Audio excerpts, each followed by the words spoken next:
창세기 39장 1절부터 6절까지입니다. 요셉이 이끌려 애굽에 내려가매 바로의 신하 친위 대장 애굽 사람 보디발이 그를 그리로 데려간 이스마엘 사람의 손에서 요셉을 산이라. 여호와께서 요셉과 함께 하심으로 그가 형통한 자가 되어 그의 주인 애굽 사람의 집에 있으니 그의 주인이 여호와께서 그와 함께 하심을 보며 또 여호와께서 그의 범사에 형통하게 하심을 보았더라.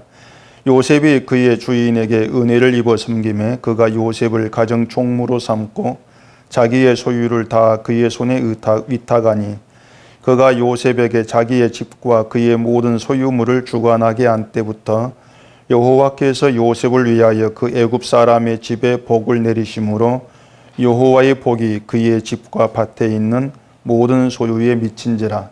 주인이 그의 소유를 다 요셉의 손에 위탁하고 자기가 먹는 음식 외에는 간섭하지 아니하였더라. 요셉은 용모가 빼어나고 아름다웠더라. 아멘. 기도하겠습니다.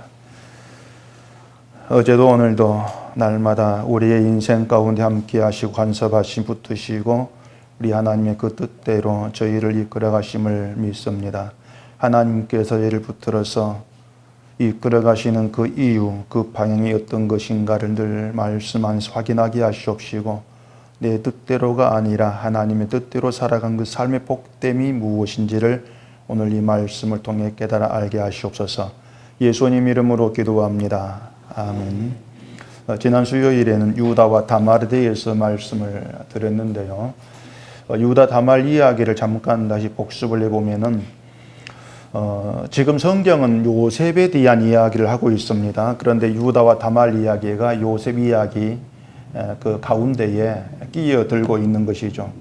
그 앞에 창세기 37장 36절에 보면은 그 미디안 사람들은 그를 애굽에서 바로의 신하 친위 대장 보디발에게 팔았더라.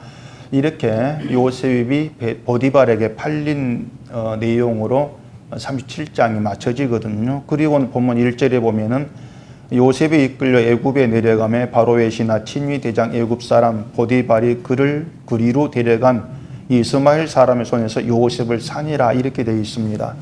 요셉을 보디발에게 팔았고 보디발이 요셉을 샀다. 이렇게 이야기가 이어지고 있기 때문에 이야기 흐름상 누가 봐도 이 유다와 다말 이야기가 끼어들 그런 이유도 없고 사실 그 필요도 없는 것처럼 그렇게 보일 수가 있단 말입니다. 그럼에도 요셉이 이제 보디발의 집에 팔렸고 또 본격적으로 요셉의 고난이 시작되는 그 시점에서 이 유다와 다말 이야기가 지금 이렇게 개입되고 있는 것이 뭔가 하면 결국 하나님이 요셉을 세워서 요셉을 그렇게 애굽의 종으로 팔리게 하고 그런 고난의 길을 가게 하시면서 하나님이 어떤 일을 지금 하려고 하시느냐 그 사실을 유다와 다말 이야기를 통해서 먼저 보이고 요셉 이야기를 하고 있는 것으로 그렇게 우리가 연결해서 이해할 수가 있는 겁니다. 그러니까 하나님이 요셉을 애굽으로 보낸 이유랄지 그리고 요셉이 이제 하나님에 의해서 형들로 인해 팔리고 또 애굽으로 가서 고난을 겪어야 되는 그 모든 내막 그 이유가 뭐냐 그것을 다말 이야기를 통해서 나타낸다 그렇게 보시면 되는 겁니다. 다말은 유다로 인해서 시아버지 유다와 동침을 하게 된 것이고 또 두 아들을 낳게 되죠. 비록 그 다말이 창녀로 변장을 해서 시아버지가 다말을 며느리를 창녀로 오인하게 하고 그렇게 해서 동침을 하겠지만은 그 다말이 결국 창녀로 변장할 수밖에 없던 이유가 그 원인이 유다에게 있단 말입니다. 또 다말은 멀쩡한 여인이었어요. 그런 여인이 창녀가 되고 또 시아버지와 동침을 하고 또 아들을 낳고 이런 얘기들은 그 여인에게는 굉장히 수치스러운 그런 일이 아닐 수가 없단 말입니다. 결국 사람들에게 알려지면 손가락질을 받고 또 죄인 취급, 부정한 죄인 취급당하고 그런 모든 이제 그 사태를 예견할 수 있는 그런 일이 되어진다는 거죠. 근데 다말은 그 모든 수치와 그런 모든 것을 다 이제 생각하고 또 그걸 감당하려고 하는 그런 가운데에서 유다와 동침을 지금 하고 있는 겁니다. 다시 말해 다말은 유다의 잘못으로 인해서 그런 수치스러운 그런 길로 가야 될 희생을 지금 이제 보여주고 있다고 제가 말씀을 드렸죠. 그렇기 때문에 유다가 그 다말이 잉태한 아이가 자기 아이다는 걸 알게 되었을 때에 네가 옳다 이렇게 말을 던진단 말이에요. 다말을 그 수치스러운 길을 가도록 만든 게 내 자신이구나, 그걸 알게 되었는 것이고, 결국 모든 수치를 다 받으면서도 가문을 이어간 그 다말, 네가 옳다 이렇게 이제 본 겁니다. 그러니까 다말의 수치, 다말의 희생으로 인해서 유다 가문의 이름이 끊기지를 않게 된 것이죠. 다말이 낳은 아들이 베레스와 세라인데, 원래는 이제 세라의 손이 먼저 나왔는데 그 손을 도로 드리고 베레스가 먼저 나왔지 않습니까? 그리고 마태복음 예수님의 족보에 보면은 베레스의 이름이 나오고 그 이름이 예수님까지 계속 이어진다는 얘기죠. 이게 뭐냐면은 결국 예수님이 오심이 다말의 그 희생으로 가능했다, 이걸 의미하기보다는 예수님 족보에는 그런 희생이 흐르고 있다, 그 말입니다. 족보에는 희생이, 정신이 흐르고 있다. 그리고 바로 그 희생이 예수님이 세상에 오셔가지고 자기 백성의 죄를 감당하시고 그 죄에서 건지시고 구원하시는 그 방식이라는 거, 그걸 족보에 좀 깔고 있는 거예요. 그게 뭐냐면은, 그러니까 예수님 희생으로 인해서 우리가 구원된다. 그게 뭔가 하면은 인간이 스스로 힘으로 자기를 구원한다거나 하나님의 구원에 인간의 힘을 발휘하고 봇대고 그렇지 아니하고 전적으로 예수님의 희생으로 말미암은 구원이라는 것, 그게 이제 담기게 되어진다는 거죠. 그래서 그 유다에게서 드러난 것이 뭔가 하면은 유다 때문에 다말이 수치를 당하는 희생을 해야 됐다. 그리고 다말 앞에서 유다는 아무 할 말이 없게 된 것이죠. 그냥 할 수 있는 말이라면 네가 옳다, 네가 나보다 옳다, 그 말밖에 할 게 없는 거예요. 말씀드린 것처럼 다말이 여인으로서 시아부 동침을 하고 아이까지 낳았던 그 수치가 유다 자기로 말미암은 것이었다, 이걸 이제 알게 된 것이죠. 이런 내용들이 표면적으로 보면은 한 가정의 부끄러운 어떤 그런 가정사로 보일 수 있지만은, 이제 하나님이 약속을 받은 야곱의 가문서 일어난 일임을 가정에 생각해 보면은 하나님의 그 약속이 어떻게 성취되어지느냐는 거, 이걸 지금 보여주고 있는 그런 내용들이에요. 그러니까 하나님의 약속이라는 게 그냥 하나님이 약속을 성취했다, 이렇게 끝날 일이 아니고 그 약속의 성취를 위해서 뭐가 등장하냐? 희생이 등장한다, 그 말입니다. 그 희생이라고 하는 결국은 유다처럼 인간의 잘못으로 인한, 인간의 죄로 인해 등장한 희생이라는 거, 이게 그 복음의 중심 내용을 깔려 있는 거예요. 그렇기 때문에 그 희생이라는 걸 이해를 못하면 결국 복음 자체가 뒤틀려질 수밖에 없다는 우리가 좀 염두에 두어야 하는 겁니다. 하나님의 구원이 어떤 원칙으로 되어지느냐는 거, 이게 우리가 알아야 될 중요한 내용으로 지금 자리하고 있는 거예요. 유다의 가문이 다말이 낳은 아이인 베레스로 이어지고 그리스도로까지 이어진다는 거, 그게 다말 희생 때문이다, 이렇게 말씀드렸지 않습니까? 유다는 다말로 하여금 그 수치스러운 일을 하도록 하는 그것밖에 할 게 없단 말이에요. 그렇기 때문에 유다의 가문은 결국은 다말의 희생으로 존재한다는 겁니다. 희생으로. 그렇게 오면은 예수님이 유다 족속의 후손으로 오신다는 것도 뭔가 하면은 희생 정신을 따라 오셨다는 거예요. 예수님이 이 땅에 오셔서 우리의 죄로 인해 희생하시는 그 길로 가는, 그게 메시아다, 이걸 우리에게 보여주고 있는 것이죠. 다말 희생이 이런 내용은 다 포함하고 담고 지금 있다고 하는 거죠. 그래 요셉이 형들에 의해서 애굽으로 팔리고 또 고난의 길을 가야 될 이유, 왜 그렇게 될 수밖에 없느냐는 것을 다말을 미리 이제 보여주심으로써 거기에서 나타내고 있는 거예요. 결국은 요셉이 다말과 같은 희생의 길을 감으로써 장차 형들을 구원하게 된다는 겁니다. 다말이 형들의 구원을 위해서 희생의 길로 가고 있다.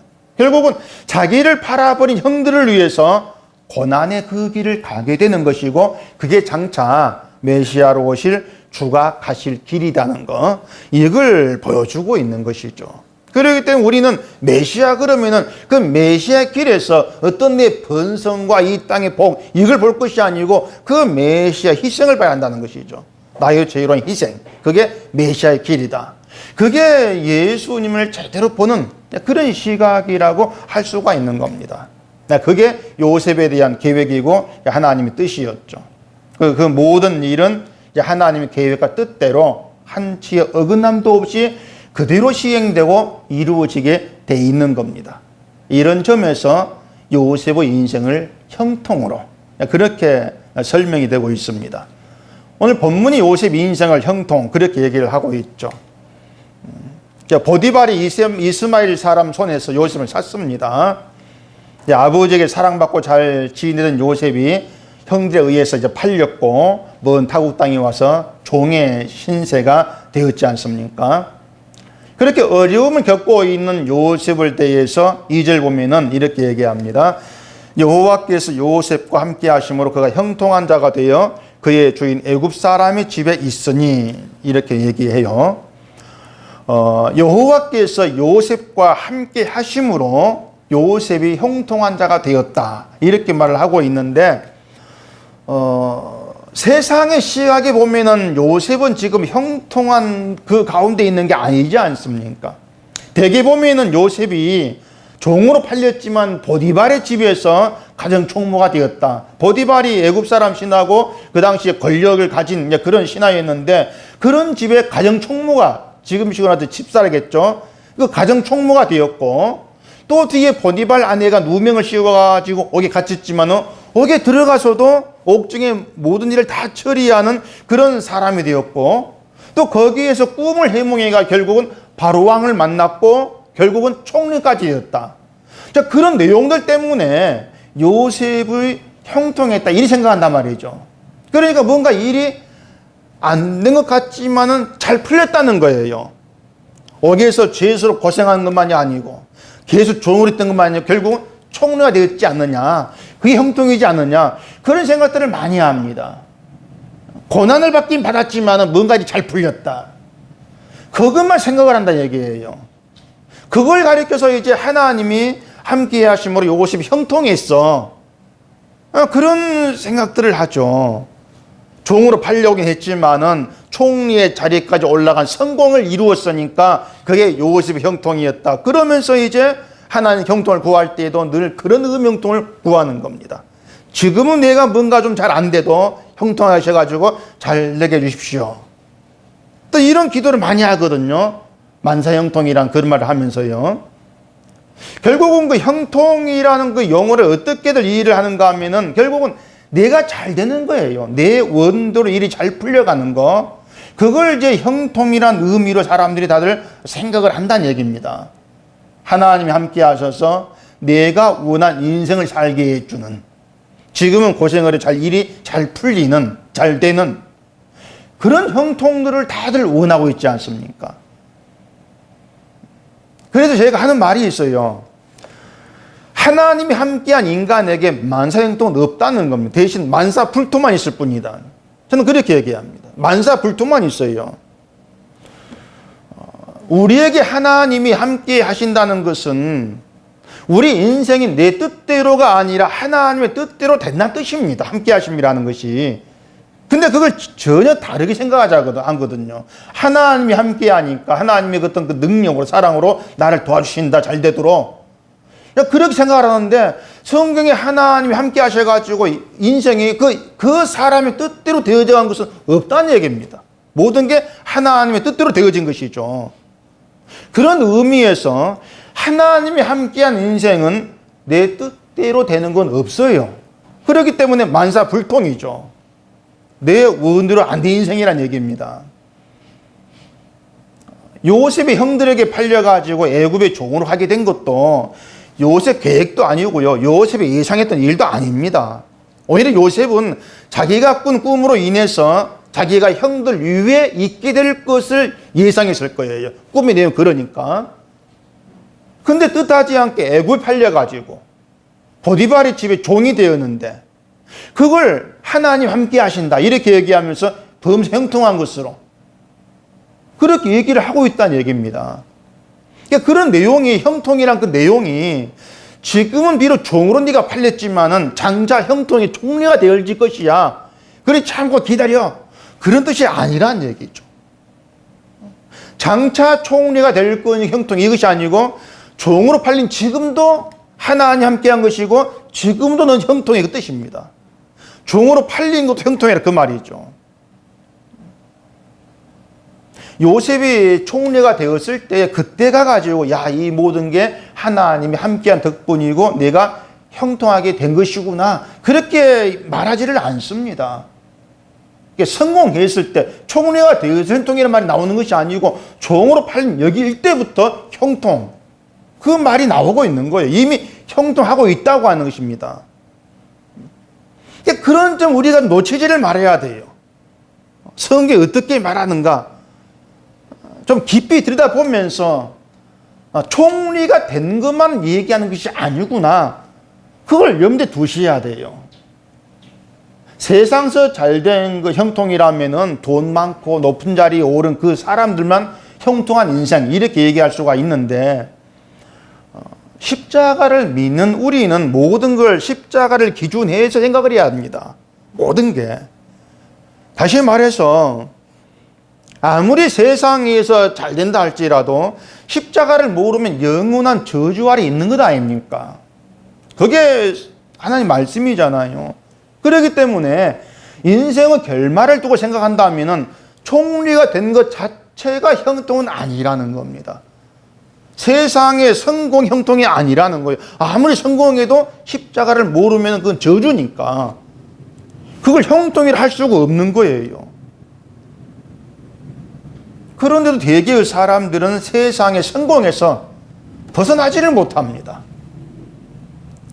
그건 결국 뭔가 하면 십자가를 보는 것이 아니고 세상을 본다 그 증거거든요. 그러니까 우리가 그렇게 세상만 바라본 사람들이에요. 나는 세상 안 보고 십자가 보면 이렇게 우리 말할 수가 없습니다. 우리도 늘 살아가면 세상 보지 않습니까? 근데 그처럼 십자가만을 보지 못하고 세상도 보는 그런 우리가 결국은 지금 이 순간까지 십자가를 바라보고 있다면 그건 뭐냐? 그게 주의 은혜라는 겁니다. 주의 은혜다. 그러니까 우리가 십자가 바라본다 해가지고 아예 세상에 난 눈도 안 돌려. 그건 없어요. 우리는 그렇게 살 수가 없습니다. 수시로 세상 바라보면서 갈등하고 그렇게 살아간다는 얘기입니다.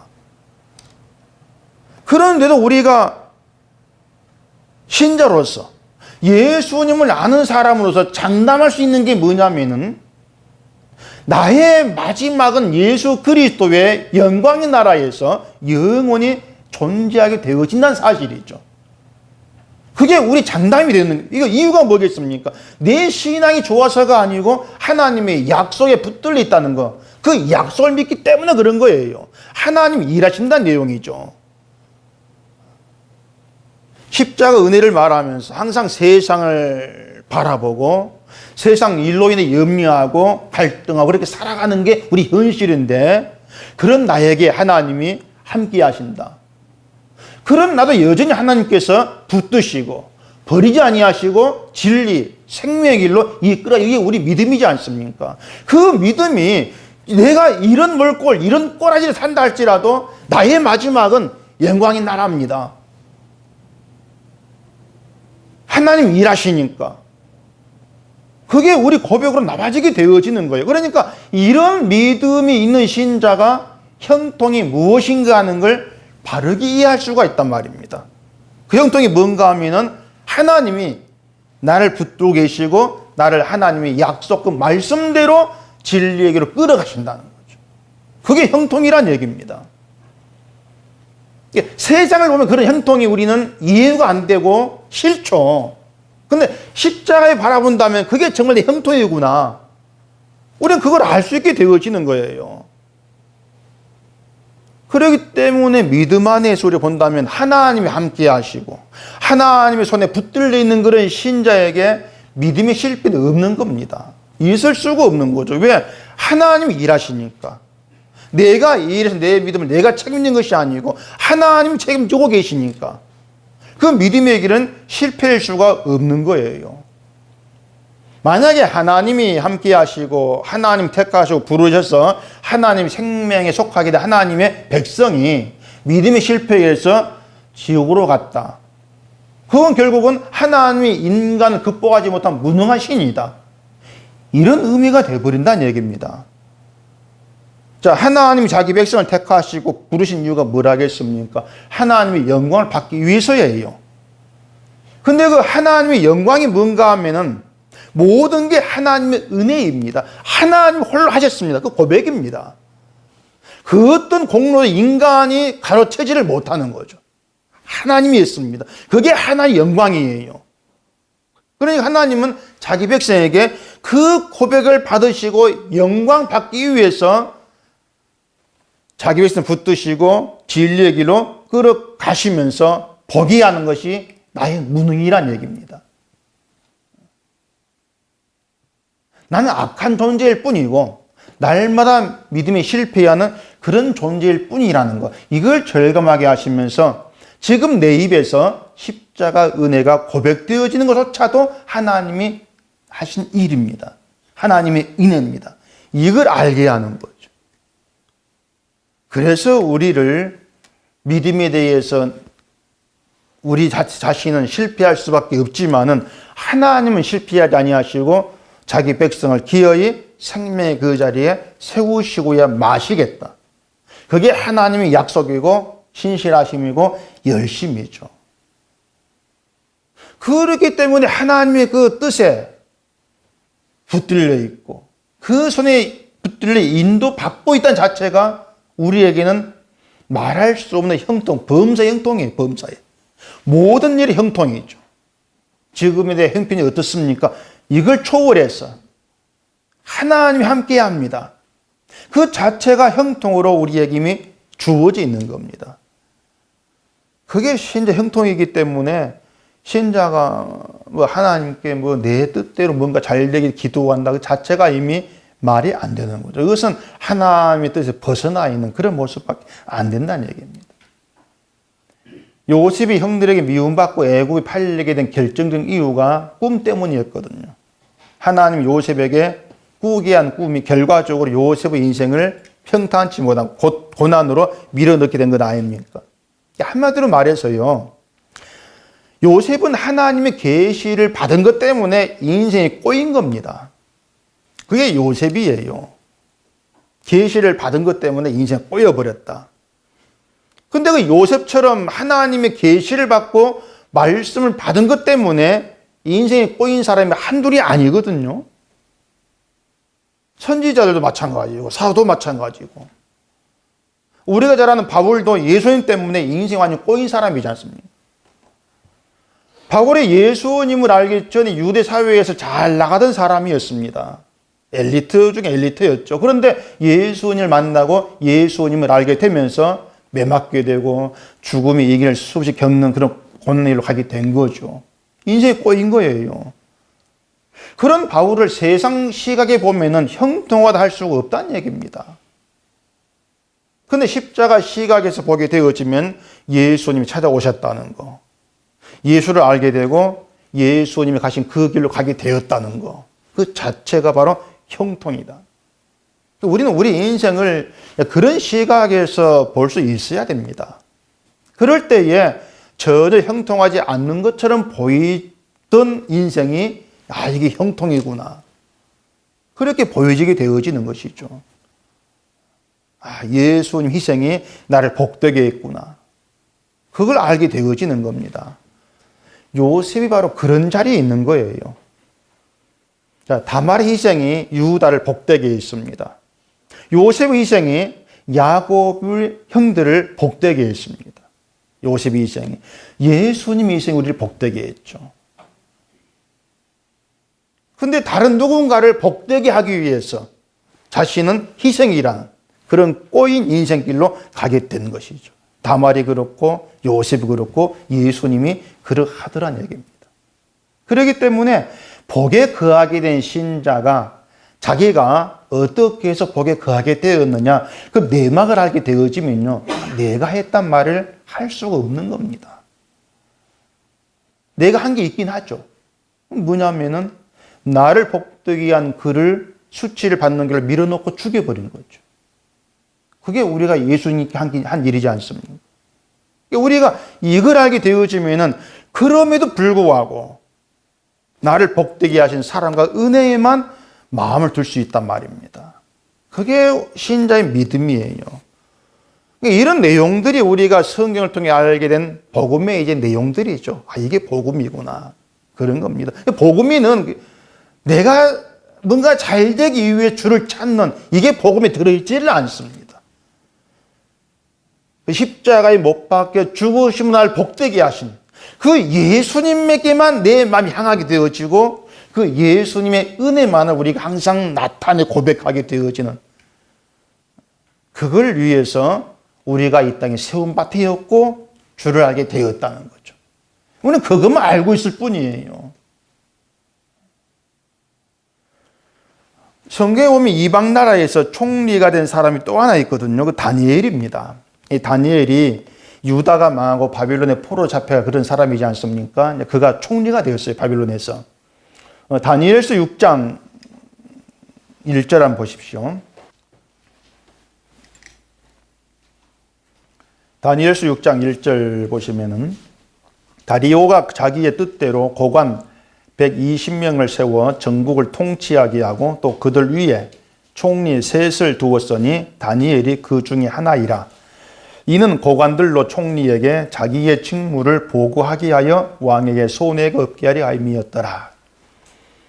여기 보면 이제 다리오라는 바빌론 왕이 새로 됐는데 이 왕이 고관 120명을 세워가지고 바빌론 전국을 통치하게 합니다. 또 그 고관들 위에 총리 셋을 세웠는데 다니엘이 그 중에 한 사람이에요. 다니엘이 총리가 되었죠. 바빌론에서.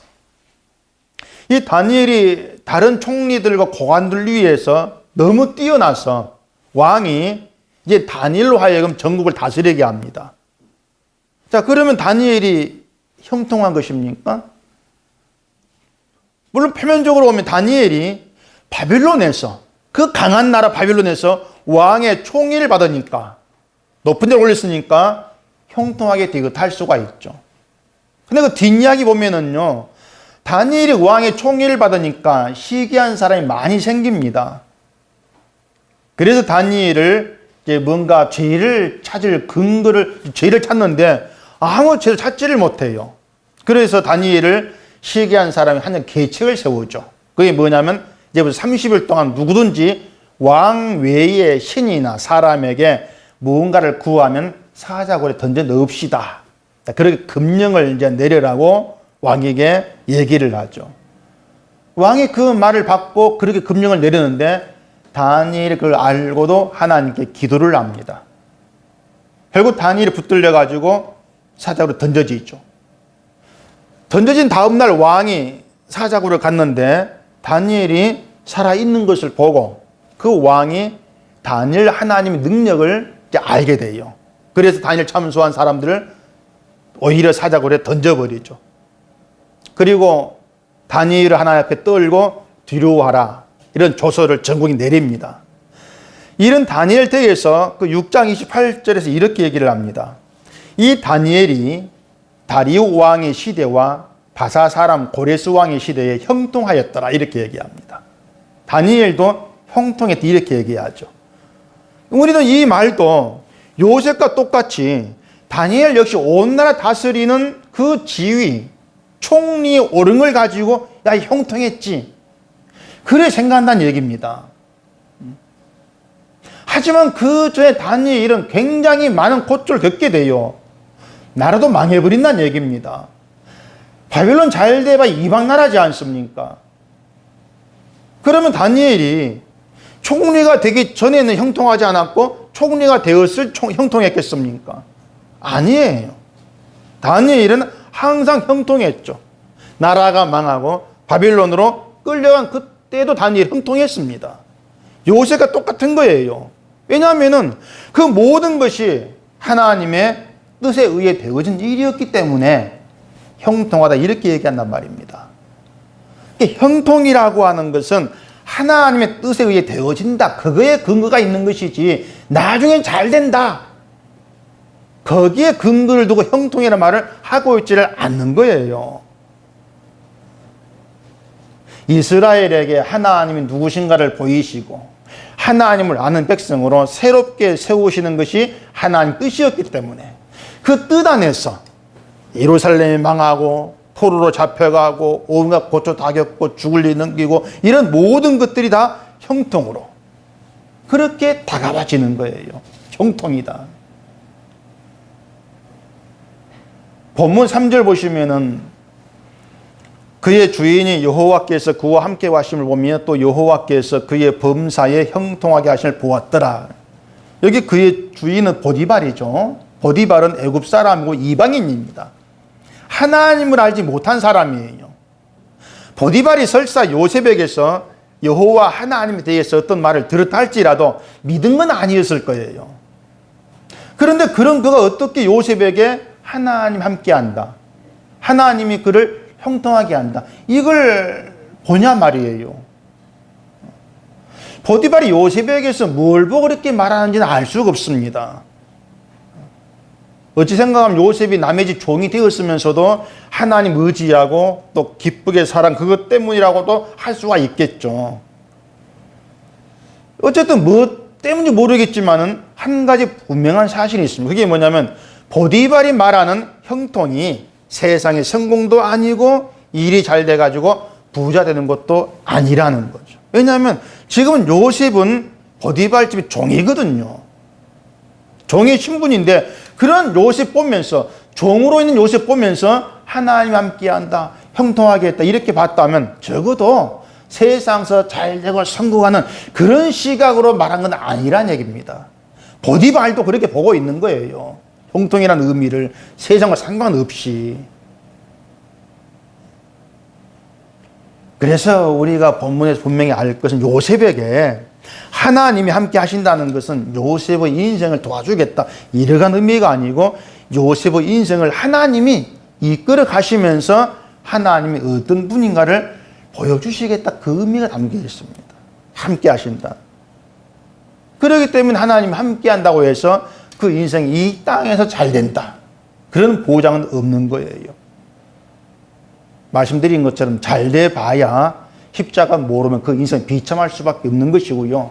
실패한 인생이라 이렇게 얘기할 수밖에 없는 겁니다. 우리가 그걸 염두에 둔다면은 예수 그리스도 안에 있다고 하면서 이 세상에서의 잘된 게 복이고 형통이라고 그렇게 늘 바라보고 살아가는 게 정말 어리석은 것이라고 그렇게 얘기할 수밖에 없다는 얘기입니다. 그런데도 우리는 늘 그런 어리석음 유혹을 받고 있죠. 받고 있는데 우리를 그런 어리석음에 버려두지 아니하시고 간섭하시면서 함께 하시면서 진리를 이끌어 가신다는 거. 그게 우리의 진짜 인생의 어떤 진짜 현실이라는 거. 이걸 안다면은 우린 지금 형통하다고 고백할 수밖에 없는 겁니다. 우리 인생이 형통한 거예요. 지금의 형편과 아무 관계없이 고달프고 힘들고 이 땅의 짐이 참 무겁고 한다 할지라도 내가 하나님의 손에 붙들려 있다는 거, 이것만으로도 우리는 범사에 형통합니다. 그렇게 말하게 되는 거죠. 그게 바로 신자인 겁니다. 바로 그것이 예수님 희생으로 말미암아 누리게 된 우리의 복된 인생이 되는 거예요. 주님의 희생이 있기 때문에 우리가 그러한 복에 거하게 되어진 것이고 그런 고백을 하게 되어진 것이죠. 그런 형통을 우리가 놓쳐버리고 늘 이 세상에서 잘된 길을 바라고 살아간다면 우린 날마다 실망합니다. 왜 이거밖에 안 됩니까? 하나님 함께한 나에게 왜 하신 일이 없습니까? 늘 그렇게만 바라볼 뿐이죠. 십자가 안에서 우리가 생각한다면 하나님은 날마다 우리 가운데 일하고 계십니다. 일하시면서 우리를 붙드시고 예수께 우리를 못 박아 놓기 위해서, 멀어지지 않기 위해서 하나님 우리의 간섭하시죠. 주만 바라보게 하기 위해서. 그게 우리 믿음이 되어야 돼요. 그리고 믿음이 되어서 우리의 삶이 형통이구나, 범사에 형통하고 있구나. 그 사실에 감사하게 되어지고 우리가 복음 안에 있다는 것이 얼마나 큰 기쁨이고 행복인가 이걸 깨달아 알아갈 때에 정말 예수님이 나에게 오시고 주를 알게 되었다는 그것만으로 우리 복되다. 그리 고백할 수 있는 겁니다. 그런 복된 자로 늘 형통의 그런 삶에서 기쁨과 감사가 있기를 바랍니다. 기도하겠습니다. 우리 아버지 하나님, 우리가 이 세상만을 바라본다면 우리 인생은 늘 실망할 수밖에 없고 하나님 내게서 멀다고 생각될 수밖에 없습니다. 내 뜻대로 되어진 일은 아무것도 없다고 늘 그렇게 생각할 수밖에 현실이지만은 십자가 안에서 바라본다면 내 뜻대로 안 되는 것이 얼마나 큰 다행스러운 일이고 복된 것인가를 또 알게 되어집니다. 하나님이 내게 함께 하시고 내 인생 간섭하시고 개입하셔서 그 뜻대로 우리를 이끌어 가시는 것, 이 모든 것이 우리의 형통임을 알게 하시고 이 믿음 가운데에서 모든 형편 가운데에 감사하고 기쁨이 있는 저희의 삶이 되어지도록 해주시옵소서. 예수님 이름으로 기도합니다. 아멘.